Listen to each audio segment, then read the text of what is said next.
following episode contains racist language. Listener discretion is advised. Listen to me.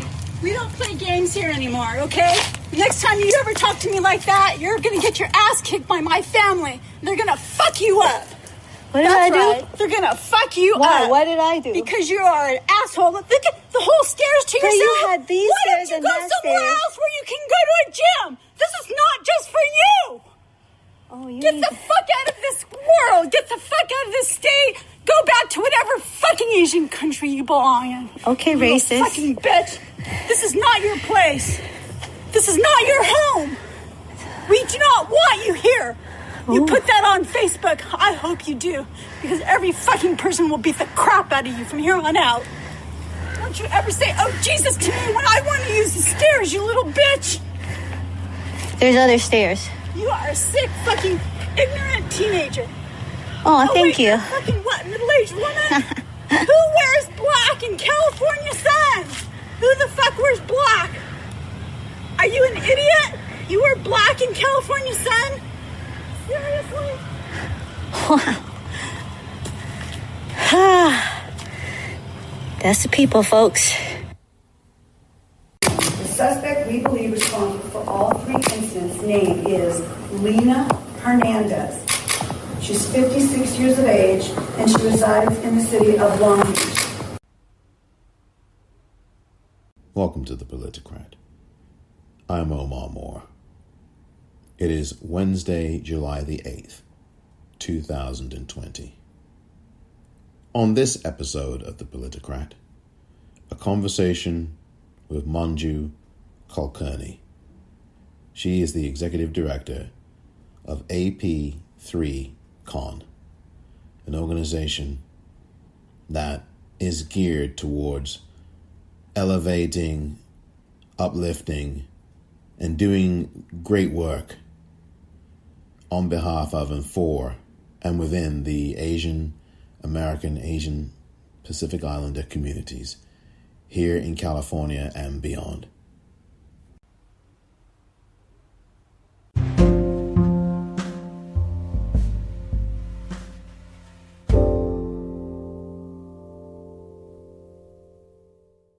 With me at this very moment on this episode of the Politicrat podcast is Manju Kulkarni.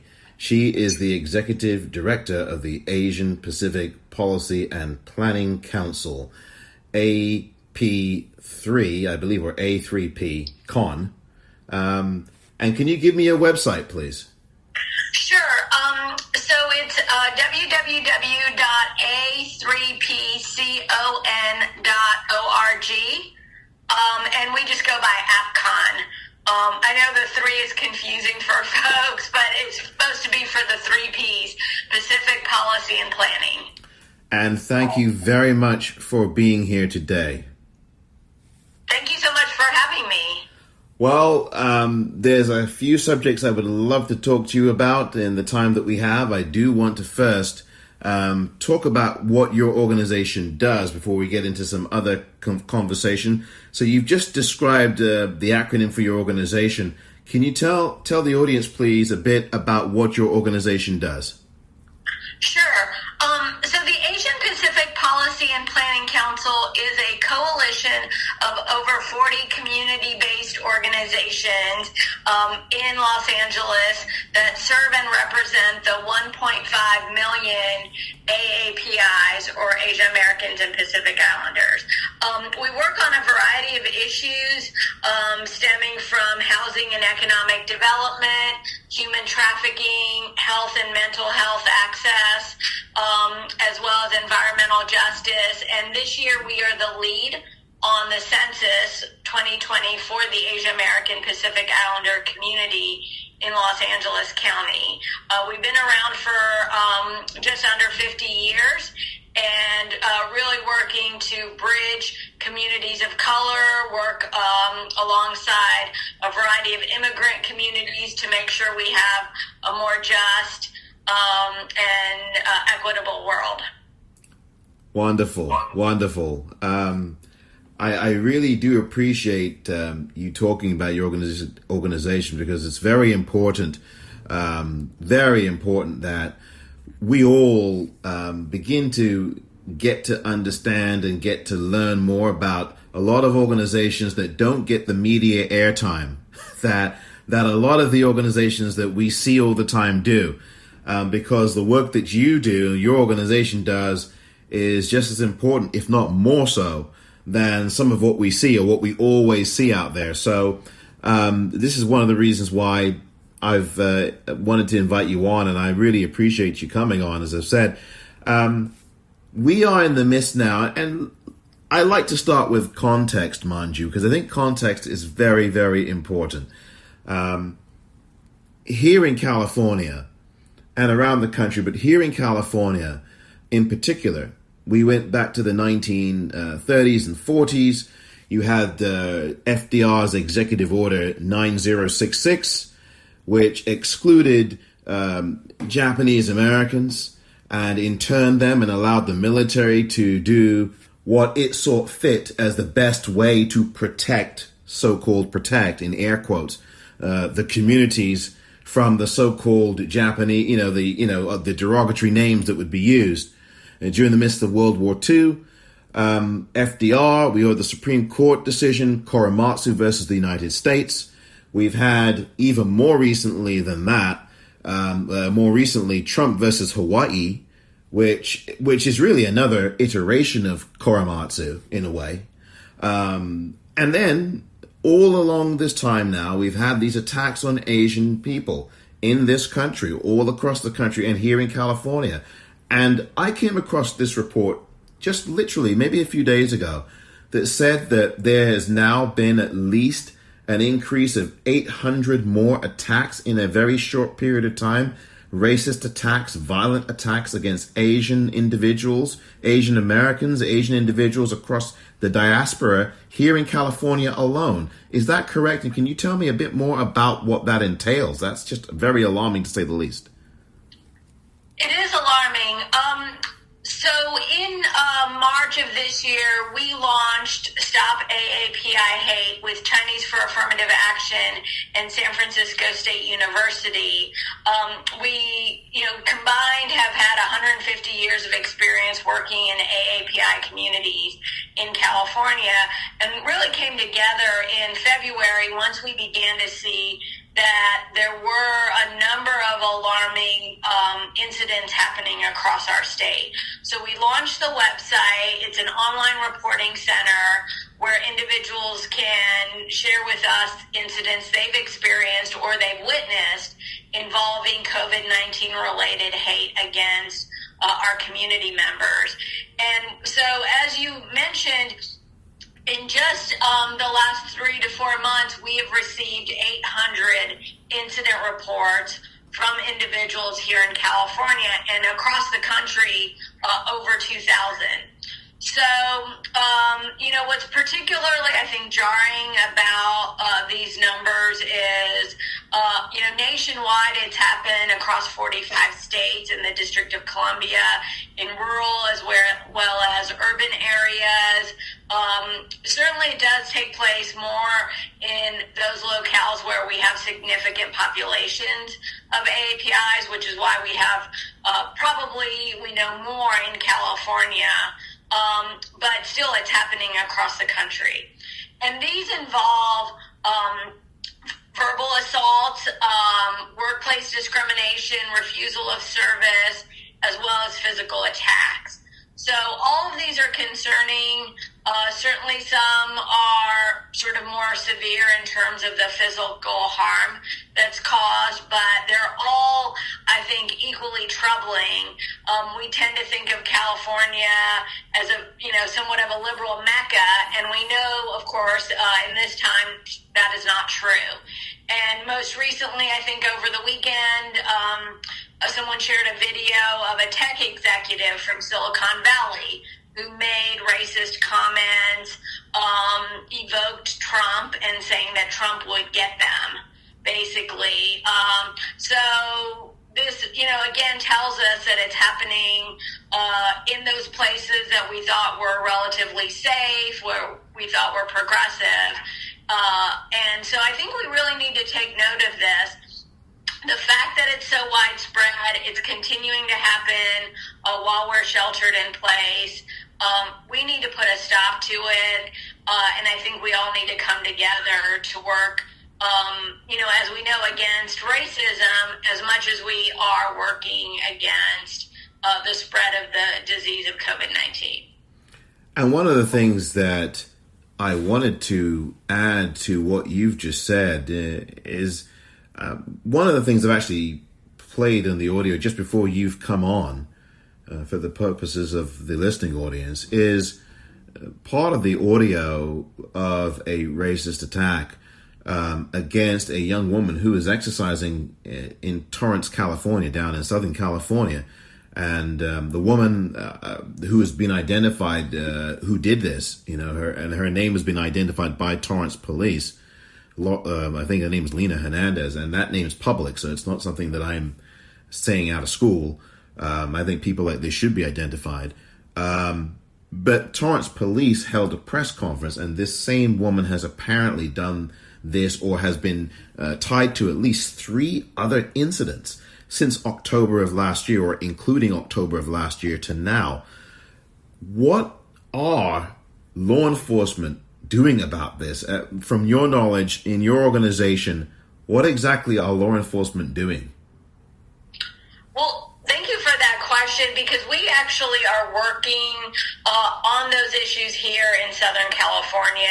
And last night I actually participated in the public comment period of the Torrance City Council to urge them to take action against the most recent incidents involving Ms. Hernandez. You're right that she was involved and perpetrated a hate incident, most likely a hate crime against an individual in October. She then was on camera, caught in Wilson Park making comments to 2 different individuals, this young lady who was trying to exercise, and then later in the day against an Asian American family, a father with his 2 sons. So what I think this is telling us is that people feel that they have free rein now to make comments, to verbally assault other individuals, and basically what they're doing is putting people in harm's way, right? We know the racist rhetoric from the president is doing that, as well as comments from other elected officials. So we really need to begin to connect the dots, if we haven't before, that the rhetoric, I think, is weaponized against individuals, sometimes then used in terms of policies that are detrimental against our community members.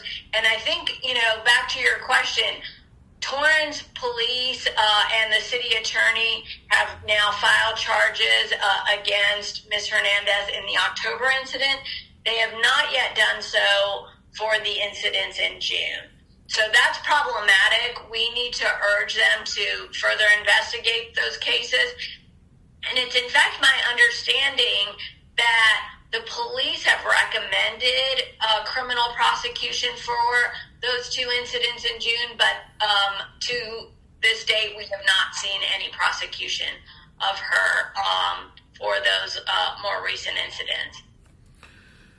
One of the things that is also problematic, as far as I'm concerned, is what I call the republication of this racism. And and quite frankly, just thinking for a moment about George Floyd and the amount of times the video was played, I understand that some people need to see that, but quite frankly, there are white people who need to see that, because there are some white people who still, at that time didn't believe that these things happen.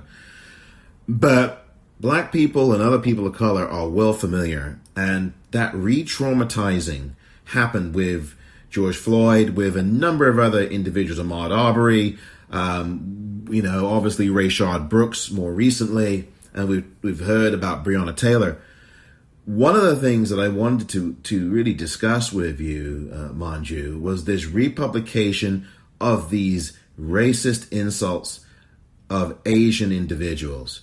And whether it's Trump doing this, whether it's people in the media repeating these phrases, those or any other public officials, I think that does an incredible amount of damage as well. And obviously, I think there's some solutions to this. Is obviously it stopped. Obviously, there's other forms of media in the Asian Pacific community and other media that's independent, that promotes more positivity and better messaging. But can you talk about that kind of republication that I think does so much damage and harm, and kind of, I think, endorses in a way some of this behavior, this racism that we are seeing against people in the Asian Pacific Islander communities? Right. It's a really tricky situation. On one hand, I absolutely understand, the need to get the information out there and show individuals that this continues to be a problem. I think had it not been for the videotaping of the George Floyd murder and the Ahmaud Arbery murder, that we would be in this moment today where we are really re-examining what's happening in terms of systemic racism, police violence, how common it is, how adverse it is to our communities. So I think, that's what we're seeing on that front. And I think even with API hate, similarly, without the videotapes, I don't think it would be clear to a lot of individuals. And I have to say, for my community, even for those in the Asian American Pacific Islander community, I think they didn't believe that this could happen. And so I do think actually that there's some value to seeing it. And I will tell you that even the individual, one of the two individuals who experienced the hate from Lena Hernandez, has told us that he has been awakened, because he thought he was living what he said was a middle-class lifestyle, raising his children,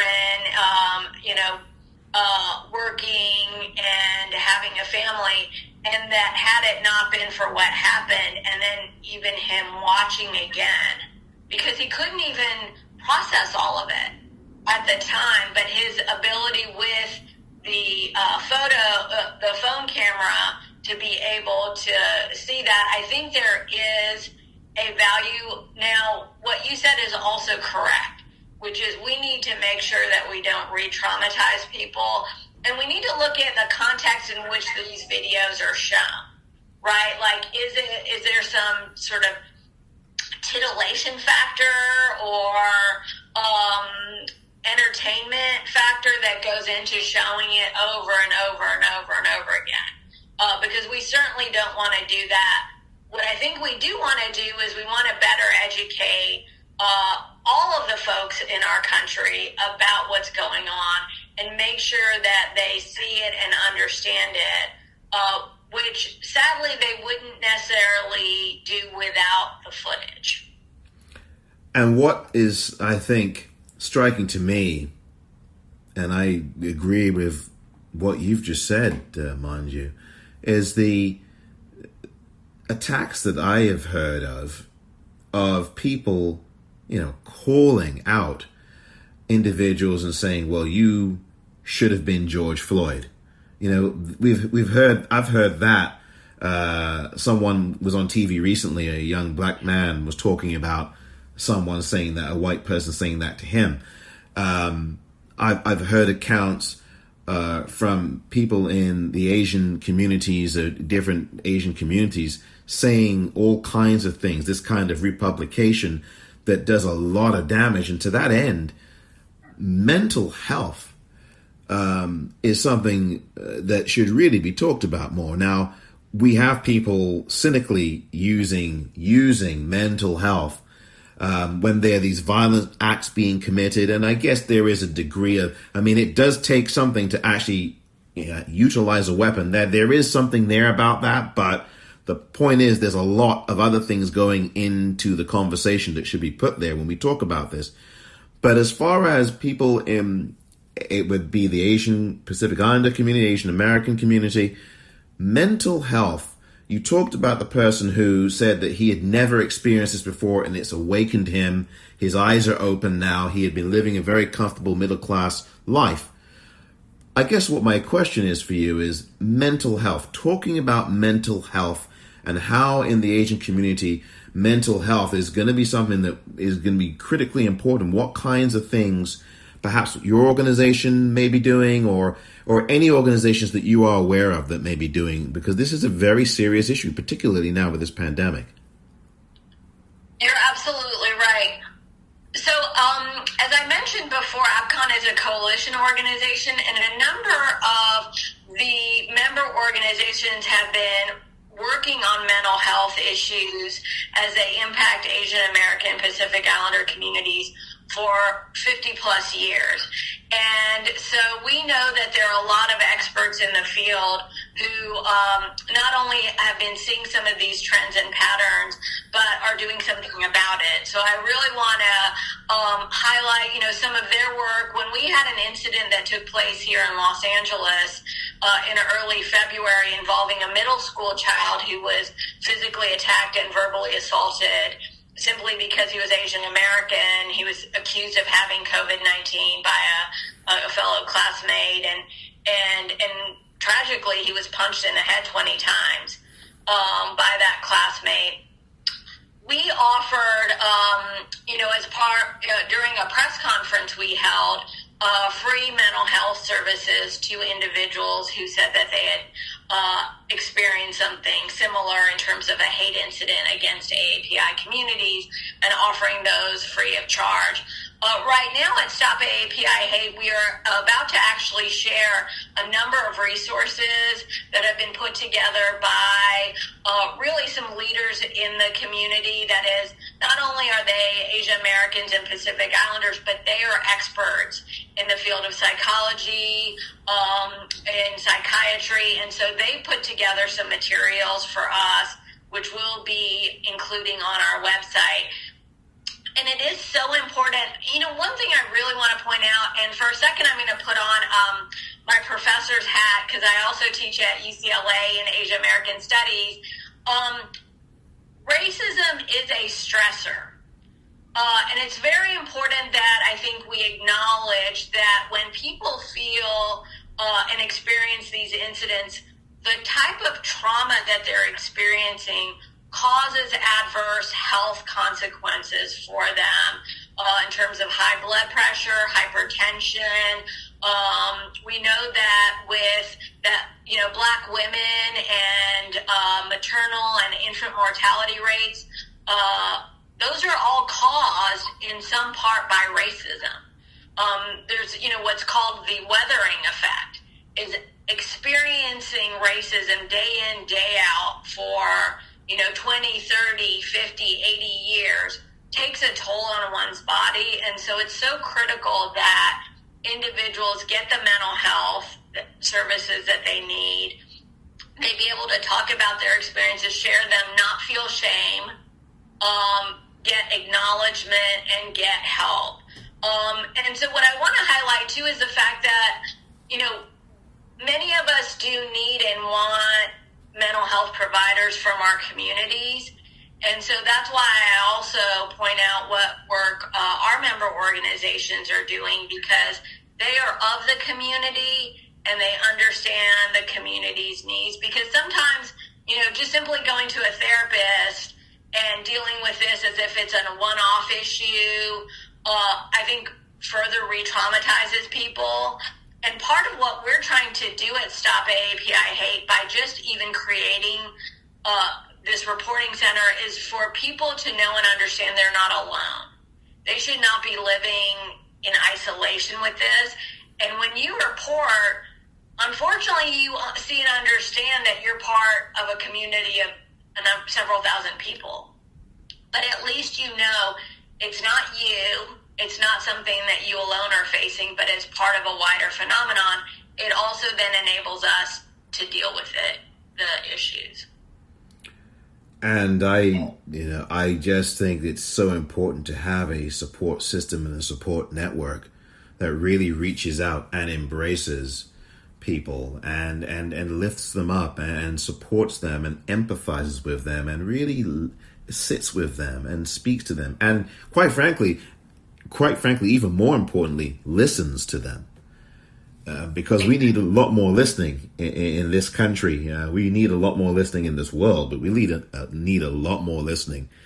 And listening goes a long, long way to people feeling valued, being heard, not being judged. I think that we don't have enough discussions, quite frankly, about that. I mean, we do in some cases, but it needs to be discussions in the most prominent places and spaces, and I think that's something we must do more of. I think the point you've made about, receiving validation is so important, because too often what I've seen, even in my own personal life, is, because racism is so traumatic for individuals, sometimes when they hear about incidents, they may be in disbelief or may reject it. So when I, for example, have had a few different cases, the one that comes to mind most recently is when I was rejected from an Airbnb that was supposedly available just minutes before I had applied for it. And then when I shared that incident, so being a civil rights attorney, I was pretty clear on what had happened. But when I shared this with some relatives, they said, "Oh, but are you sure? I've never experienced anything like that. Every time we do Airbnb, it's been fine." So what that did, I think, was to invalidate my experience and suggest that in some way I was at fault or that this was against me personally, which you can imagine is not only hurtful, but I think also, when we look at the fact that racism is systemic, is it prevents us from making those connections and seeing, and then, of course, finding solutions for systemic problems, right? And I think when we see the George Floyd video or so many others, unfortunately, we begin to piece together all of those connections. It's not one man who was murdered by one police officer. It's one man of thousands and thousands over the decades who have been murdered by police officers. And so similarly here, it's so important that community members who faced racism, community members in the African American community who faced anti-Blackness, be able to get the validation when they've experienced these things. Because otherwise, it is absolutely re-traumatizing for them to make people think that it's something about you, or it's something about what happened in that unique case, and it's not, part of this global world that we live in of white supremacy. Yeah, I have to say, and there's just a couple of other things I really wanted to bring up with you that we could discuss and speak about. You talked exactly about how sometimes even from within the community there is this disbelief, and the validation that you seek to get is completely trampled upon. That's another part of the retooling that we have to do. I think there's an unlearning that has to happen, certainly in white communities across this country, and even in some of the communities that we may be parts of ourselves, as you talked about. And maybe it's more generational. I don't know. It's certainly systemic, as you point out, that because you've talked about how people are awakened because there's this perception that we're living in this, wonderful, this wonderful diverse mosaic. It's diverse, but we can talk about levels of inclusion. We can have a real conversation about all of those things that also need to be talked about being heard. You want to be heard? Well, we've got to be at the table to be heard, and we've got to be in these positions of power that meaningfully affect change so that we can be heard there too.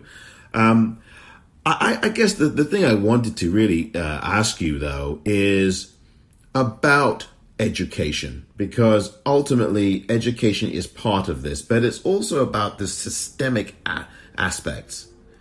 Let me just put it this way. I guess what I want to start by, articulating this with. Systemic racism is definitely at the heart of this. And what I have noticed lately in the media discussions of this is that those two words get mentioned, but there is no further real discussion about what those two words entail. Now, the average person listening to the two of us at this moment, I hope and I believe, know what those two words together mean. I would hope so. But there's so many things that those two words encompass that we've just only scratched the surface on. And we can go into housing, education, healthcare, and medicine. We can go to jobs, the economy, opportunities. And I've just scratched the surface. Media representation, contracts, all kinds of things. And I'm an attorney as well, and I've dealt with this, and I'm sure you have, certainly as a civil rights attorney. And that conversation isn't really being had the way it should be in these very important spaces, or in other spaces where that conversation should most be had, literally with millions of white people watching. You've got a pandemic, you've got a lot of people at home. This would be a superb opportunity if people in media in those particular places wanted that to happen. Would be a superb opportunity for people to discuss these things meaningfully. And, here I would say, point to a recent anecdote. I don't know if your listeners have heard about this, but Merriam-Webster Dictionary recently was challenged on its definition of racism, right? Which I think is just so perfect in the sense that their definition was limited to individual encounters, right? And so that's how we've been taught in our schools, how, a number of folks, in the white communities have thought about racism. If I'm a nice person and I treat you individually with respect and dignity as I would a white person, and we're all good. And what they don't see and understand, and they've never been educated on, is it is not about that. And it has never been about just that. Yes, I want you to be a good and decent person. I want my children to be good and decent people, but that's not actually going to make the difference ultimately. It is those systemic changes. Black people don't have the wealth of white people because of redlining and because of racially restricted covenants.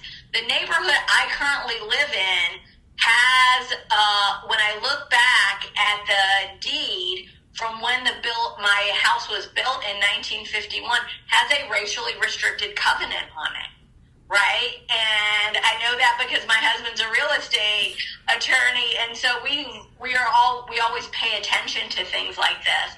So that's, I think, the opportunity we have right now is to really uncover, for the folks who didn't know, what systemic racism looks like in all of the forms that you mentioned, in housing, in education. Because I think what happens otherwise is people take their own individual examples of their own behaviors or their own experiences, and they say, oh, well, you know what, I've never seen racism. And as if that explains anything more than their own experience. And it doesn't, right? I've never experienced a tsunami, Omar, but that doesn't mean it doesn't exist, right? I mean, that's sort of how ridiculous it is that our experiences as individuals are finite and limited, and if we can only deal with the ones we've experienced, we're never going to have the solutions that we need. We need to be able to look beyond our own experiences, take in information, data as well as personal stories of what people have experienced. I think personal stories, if I can go off on a bit of a tangent, are really important, but I think sometimes for too many people, that's the beginning and the end. And unfortunately, then that just takes us back to the individual, right? And not what's happening to you and me and 5 other people we know and 500,000 other people we know, right? So that's sort of my long answer to your question about these two things. And I do want to point out one other thing that needs, for us, really more amplification, which is anti-Blackness. And one thing we've done at Stop AAPI Hate is to really call that out, because unfortunately it is rampant in Asian American communities, as is, I think racism even within our groups against each other. But anti-Blackness has, so we have been, while we've tried to be allies in many situations, I think we've also been complicit in many other situations as a community, as individuals. And I want to just point to one thing, and this is another long answer, is when we look at Maya Angelou's writing, Toni Morrison's writing, apologies, around the racial ladder and really what immigrant communities know and understand the minute they arrive on our soil, which is the ladder puts white people at the top and has put Black and Latino communities on the bottom. And so immigrants know and understand that. And what happens then with Asian American immigrants, such as myself and my family members, my parents and I came when I was 2, is they see that, and then what do they try to do? Align themselves with white people, because they know that's where the power lies and that's where the opportunities lie. And so it really is, I think, a time of reckoning for all of us, and for us to call that out. It's important to talk about anti-AAPI hate, but we cannot, I don't want to conflate it in any way with what has been experienced by our Black sisters and brothers for the course of 400 years. I appreciate you saying that. It is extremely important in terms of the conversation, and to also talk about that. And it's funny because I wasn't, I was conscious of what you've said, but I wasn't even thinking about that. So that's another spark that you've illuminated for me, because that is a problem as well. And I appreciate the honesty that you have in acknowledging that. I mean, there's certainly I have seen videos or heard of situations where you have some people in the community I am of attacking Asian individuals or saying anti-Asian things as well. So, there's certainly segments of people in the African American community and the Black community who have done this, and that's something that also needs to be spoken about as well. Which is, that has to be, if we're going to have a real conversation, we have to have a conversation that deals with all of this as well. So I really appreciate you mentioning what you just did. Right. And I wanted to say, that's how white supremacy operates, right? It pits communities against each other to further validate the supreme position of whites, not only in America, but around the world. So we see the same thing happening. There's, anti-Blackness in India, where my family's from. There's anti-Blackness in China. We've seen some of what the Chinese have done against, I think, African students that were there very recently. So I think we need to really call a lot of that out, and know that we are used, that is, AAPIs are used as a wedge oftentimes in our issues. So we see that with affirmative action right now. A lot of conservative Chinese are using that to pit their communities against Black and Latinx communities. If you don't mind me sharing, you probably heard of the term model minority, right? Yes, and we call out the myth all the time, but what people don't know is it was coined by a Cal professor in 1966 at the height of the civil rights movement, and he pitted model minorities who were Japanese or Asian Americans, saying they were so socioeconomically, successful versus Black Americans who were not. But the second point, right, and of course he didn't talk about why that might be true. Right. But even more importantly to me, we know that to be a myth. Let me just say that, right? All parts of our community, we have individuals who are poor, who are refugees, who've only had a high school degree, and we have lots of PhDs and doctors and engineers. We have everything. But so does every other community, right?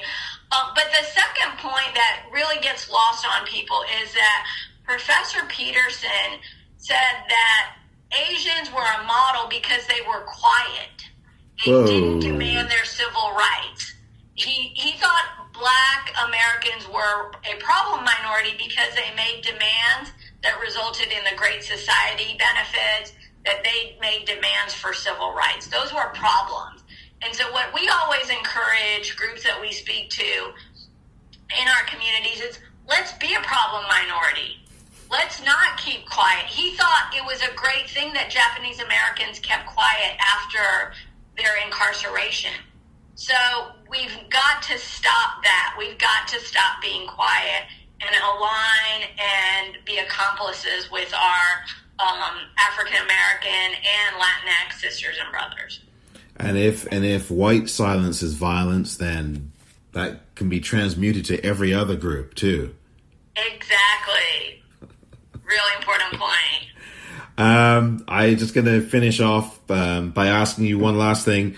How do we move forward from here? Because we really can't move forward until not only we address the situations that have, in terms of race, that have absolutely plagued this country for more than 200 years, 400 years, 500 years, but there's redress to that. I mean, we Japanese Americans, I believe, if I'm not mistaken, you can correct me on this, received a certain level of compensation. May not have been nearly enough, quite frankly, but that might have been the case. They received a certain level of compensation in terms of the internment in these concentration camps. Reparations is a really important issue, and there are politicians that have mocked it, scoffed at it. There are people who are kind of brushing it off, but we need to deal with that. We need to deal with that for Black people. We need to deal with that with Native Americans as well. So, I mean, I think those are things that are important. How do we move forward? I mean, I think that's one of the ways forward. I don't think commissions to study things are enough. That's not what we need. We've had enough commissions. Mind you, we had it up to here at commissions study. Well, one thing I will say about commissions is, when I look at the Truth and Reconciliation Commission in South Africa, I feel like that was a good use of their time and energy to have a real reckoning of what apartheid meant. But you're right, that can only be a starting point. That is not an end in and of itself. I think what it does is it uncovers and it investigates for us what exactly has happened. So we're all on the same page, right? Because we're not even on the same page as to what has been happening in our country for 400 years. So we start there, and then we work up to policies. And then, for me as a lawyer, and for you, I'm sure as well, it's about policy change. Right, because we're not going to do this on an individual level. We can't, it would take me 10,000 lifetimes to do it. But in one lifetime, what we can do is we can make sure we have laws that protect us when we go into grocery stores and pharmacies and big box retail. We can make sure that we don't have the type of police violence that is rampant across our country. So for me, it's very much about changing the laws and ensuring that we have protections in place. And then on a community level, we can change what we teach our kids in schools. We're actually working on developing a curriculum and training for teachers and for students so they know how to address these issues before school starts in August and September. And then I think communities can also do their part. I understand just in the last few days, the city of Nashville has issued, an order or motion about anti-Asian sentiment in their community and really stating that it's wrong and it won't be accepted, right? So even though that may be symbolic, it is to a start on our journey. But we've got to work in every single segment to make sure that this doesn't happen. So just with anti-Blackness and what you mentioned, it's housing, it's banking, it's education, it's the workforce. And the same thing is true with even what we've seen at Stop AAPI Hate and the solutions. We've got to talk about housing. We've got to talk about issues around education, around workplace discrimination. And it's only when we do some work that's holistic that I think we're going to be able to have the change that we need. And allyship is very important. Meaningful allyship, too, to add to what you've just said. Absolutely, 100%. I really want to thank you so very much, Manju, for coming on to this edition of the Politicrat podcast. Once again, your organization, A3P Con. Again, the website is, you can tell me the website again, I'm sorry. Sure. Well, actually, if I can share our Stop AAPI Hate .org website. We are officially launching it next week, but folks can go on this week. You can file an incident report. You can also see the reports that we've shared about our data. So go to stopaapihate.org, and you can also go to a3pcon.org for more information specifically about my organization. Thank you so very much. Really appreciate your time. Thank you for coming on. Yes, thank you so much for hosting me. Really appreciate the opportunity. You're welcome. Take care.